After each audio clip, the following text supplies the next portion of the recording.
I can't breathe. I don't think it's fair necessarily to say that this guy is a Black Lives Matter protester, but there's certainly a Black Lives Matter supporter. Suspect wearing I can't breathe t-shirt, wanted for shooting and killing a man in Northeast DC. This does not do anything for the phrase Black Lives Matter, for the cause, for the movement. It only makes things worse. But I think it's things like this that are leading to another big part of the story, the massive uptick in gun sales. But I want to lead with what this story is, what it represents. Does it really matter? And I want to talk about this DHS statement. I believe it's Acting Secretary Wolf condemns the rampant, long-lasting violence in Portland and how this is leading to, or what it's doing to the American psyche. But first, let's just read the story. They say, a search is underway Tuesday for a suspect who was wanted for the deadly shooting of a man a day ago in Northeast Washington.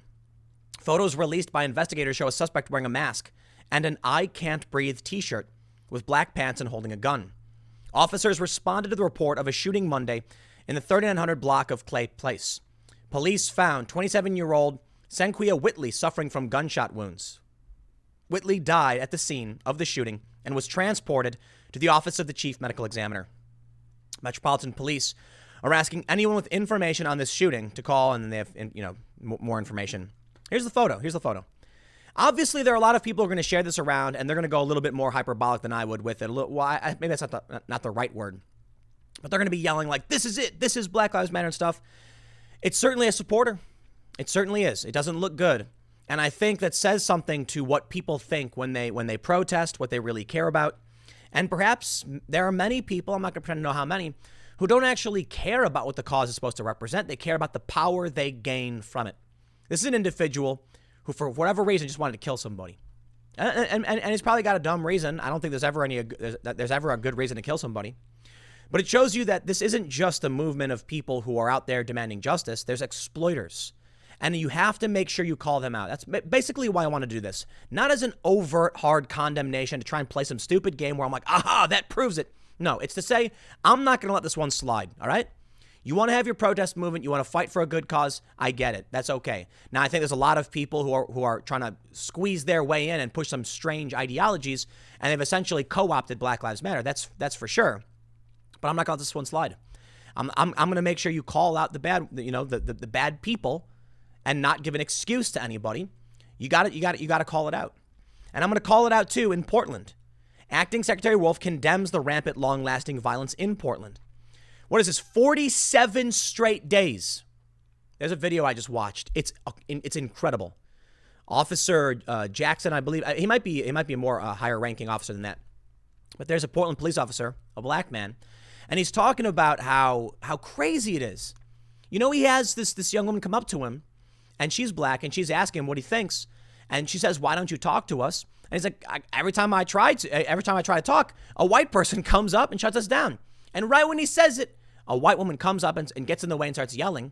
And the black woman says, "He said that you were going to do this. He said this was going to happen." He says, "You look at these neighborhoods where they go and riot, and the first building they destroy is a black-owned business." That's right, man. You got to call out the bad ones. And you know what?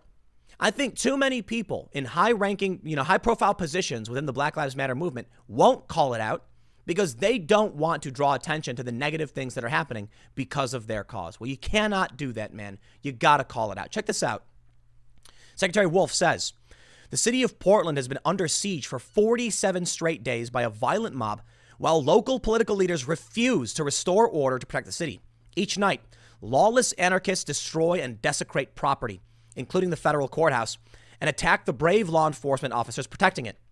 A federal courthouse is a symbol of justice. To attack it is to attack America.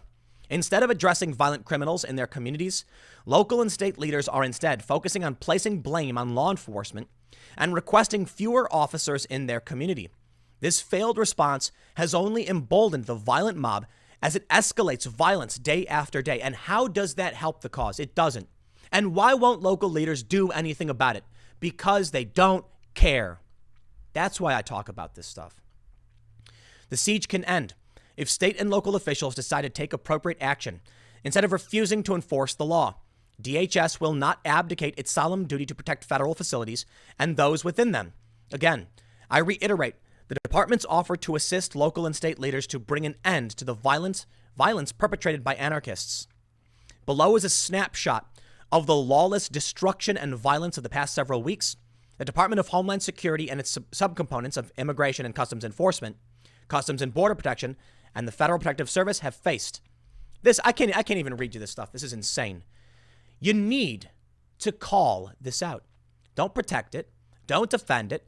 Don't let them co-opt your movement if you stand by it in the way you say you do. This is insane. Look at all this. I love how they keep saying violent anarchists over and over again. You know what? I take great offense to that. The idea of a violent anarchist is almost paradoxical. Now, I get what they're trying to say, but in the true philosophy of anarchy, come on, man.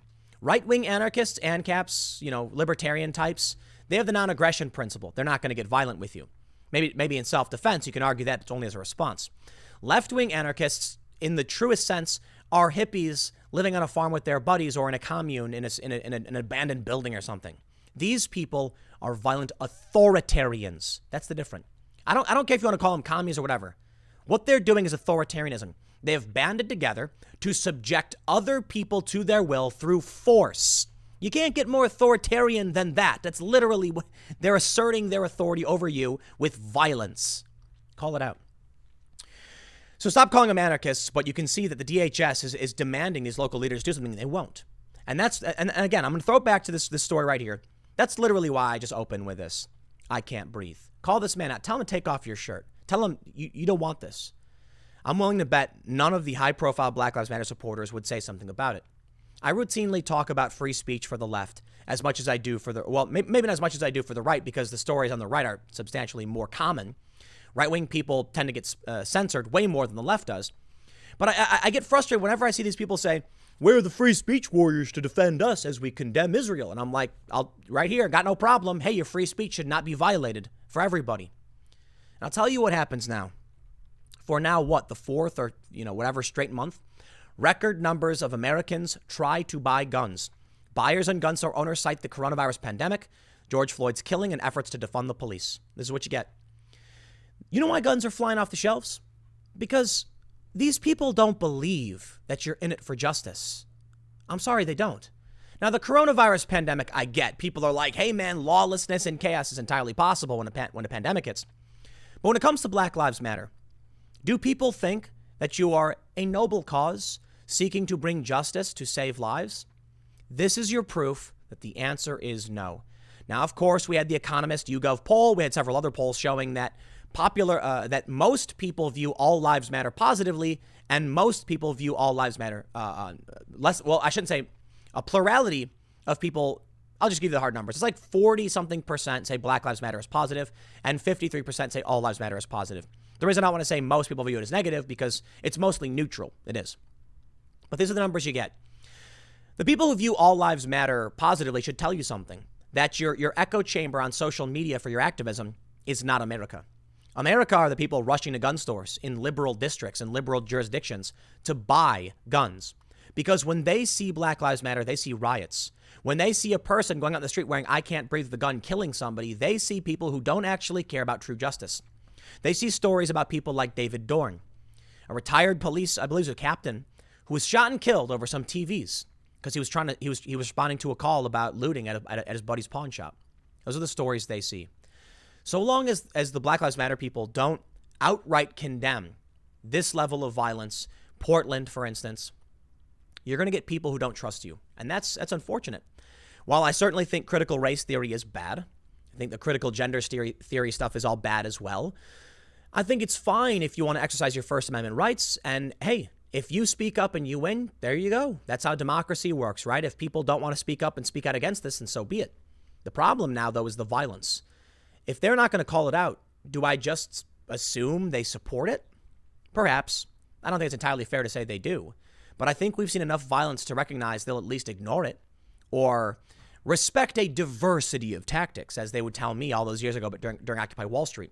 If that's the case, don't be surprised when Americans rush to the gun store and start buying up crazy numbers of guns. I know I did. And why did I do it? My reasoning? Because with the defunding of the police and with these violent mobs and cancel culture, I'm not convinced that I'm going to be safe in my own society. in my own community, because you don't know what people are willing to stand up for or against.